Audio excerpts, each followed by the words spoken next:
Queridos irmãos, gostaria de voltar para esse trecho da carta de São Paulo aos Coríntios, onde ele diz que o tempo está abreviado. Quando a gente estudou isso na teologia, lá em Roma, a gente leu o texto na língua original em que ele foi escrito, na língua grega. E quando São Paulo diz aqui que o tempo está abreviado, ele usa uma palavra que é própria da navegação, que é quando as velas de um barco se recolhem, porque ele está chegando perto do porto. Então, para ele não chegar com aquele impulso, com aquele ímpeto no porto, as velas são enroladas, para que não venha com aquele impulso do vento. E quando São Paulo diz que o tempo foi abreviado, ele usa justamente esse termo usado pelos navegadores quando eles enrolam as velas, Aqui, se não me engano, em português era amainar as velas, Então, o tempo foi amainado, O tempo no sentido... E é interessante porque é o tempo não no sentido cronológico. Na verdade, ele não usa a palavra cronos aqui para falar do tempo.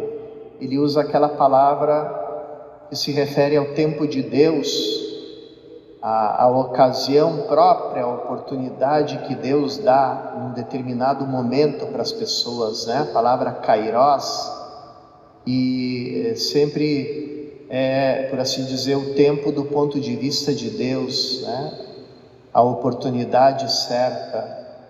Então, São Paulo via, depois da vinda de Cristo, do tempo cumprido, da morte e ressurreição de Cristo, ele via que o tempo tinha chegado numa certa plenitude, num certo estado definitivo, onde não existe mais esse olhar incerto para o futuro, que faz a pessoa perguntar: o que será de nós? O que vai acontecer? Porque de alguma forma isso já foi antecipado. O mistério da morte e ressurreição de Cristo fez com que o plano de Deus chegasse naquilo que é chamado a plenitude dos tempos. Então, tudo já foi julgado, nós chegamos com o mistério da morte e ressurreição de Cristo por assim dizer, num estado definitivo, onde o mundo já está julgado, já foi julgado, e nós já sabemos qual é o fim da história. E não só nós sabemos qual é o fim da história, como nós tomamos parte desse fim da história, porque nós, a partir do nosso batismo, nos tornamos cidadãos do reino definitivo. Então a gente não pertence mais a este mundo que já está julgado.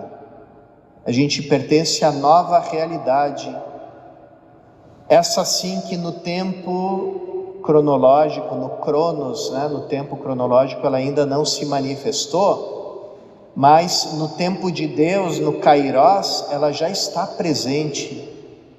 Porque no tempo de Deus nós já morremos e já ressuscitamos, já somos criaturas ressuscitadas, pertencemos ao novo céu, à nova terra, pertencemos a um novo estado de coisas onde a morte, o pecado, o mal não tem mais poder. E é a partir disso que a gente começa a julgar as coisas do tempo e as coisas do mundo. Por isso que uma pessoa, mesmo sofrendo um determinado mal, e é claro que Jesus nas bem-aventuranças não chama o mal de bem.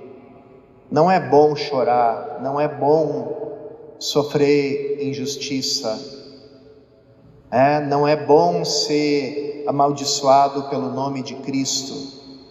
Mas a pessoa que já vive na fé, mergulhada nesse mundo futuro ao qual nós pertencemos, do qual nós somos cidadãos, ela consegue olhar para essas coisas que estão acontecendo no agora, no cronos, no agora, e conseguem se alegrar, porque já vivem numa outra perspectiva, já vivem sabendo qual é o fim da história e que elas estão bem encaminhadas. De fato, essa palavra bem-aventurado, se ela fosse ser traduzida para o hebraico, ela seria traduzida como está no bom caminho, está caminhando bem, está no caminho certo, está no caminho justo. E a prova de que uma pessoa está no caminho certo é justamente os sinais que Jesus fala nas bem-aventuranças. Aqueles que são de Cristo, esse mundo vai maltratar, mas esse mundo já está julgado, e a vitória é de Cristo, e desde agora a gente saboreia essa vitória. A gente aqui nunca cansa de lembrar, toda missa, toda Eucaristia é não uma representação, não um teatro, não um mero sinal, mas já a presença nossa no banquete misterioso dos últimos tempos, onde Cristo é esse Cordeiro que realiza a festa de casamento com a sua esposa, a sua igreja, e convida a todos para o banquete. E o alimento vivo que é servido no banquete vivo, ressuscitado, glorioso, é Ele mesmo. E tudo isso é já experimentado realmente na Eucaristia. Com a única diferença é que existe o véu do sacramento para que a gente receba esse banquete na fé, que a gente acolha ele na fé. Mas cada Eucaristia nos coloca presentes nos últimos tempos, no tempo do reino definitivo, no tempo da vitória definitiva de Cristo. E aí é impossível experimentar de uma forma mais forte como o tempo se abrevia, como o Kairós de Deus se abrevia, como na Eucaristia, onde a gente já pula para o último capítulo da história da salvação, da história humana, que é essa vitória e esse banquete eterno, essa festa eterna das núpcias do Cordeiro. Peçamos que o Senhor nessa Eucaristia aumente a nossa fé, para que a gente viva como criaturas novas. Esses dias, diante desses debates e dessas polarizações que a gente está experimentando, tanto que nos geram um mal-estar tão grande, porque repugna a nossa natureza cristã, Eu estava lembrando para um membro de uma pastoral, e perguntava: o que eu respondo? Eu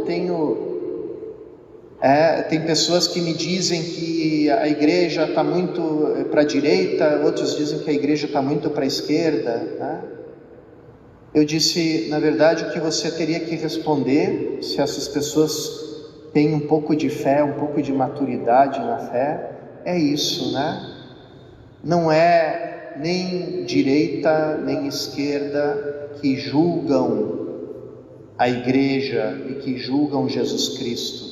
É Cristo que julga tudo. Ele é o último juiz de tudo. Toda a realidade humana está submetida ao juízo de Cristo. com o seu corpo, que é a igreja.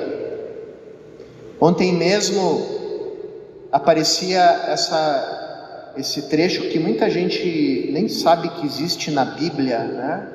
São Paulo dá um puxão de orelha na comunidade dos coríntios, porque tem 2 membros da comunidade que estão entrando em tribunal pagão para resolverem as suas diferenças. Ele diz assim: como vocês se atrevem a recorrer ao tribunal dos pagãos para resolverem as diferenças de vocês, a um juiz pagão? E aí São Paulo diz assim: por acaso vocês não sabem que nós cristãos vamos julgar os próprios anjos? Então, não é nenhuma facção partidária, política, que tem o poder, a autoridade para julgar Cristo e a sua igreja. É o contrário, é Cristo e a sua igreja que julgam, porque Cristo é o juiz do último tempo. Ele tem a palavra definitiva e final sobre toda e qualquer realidade humana.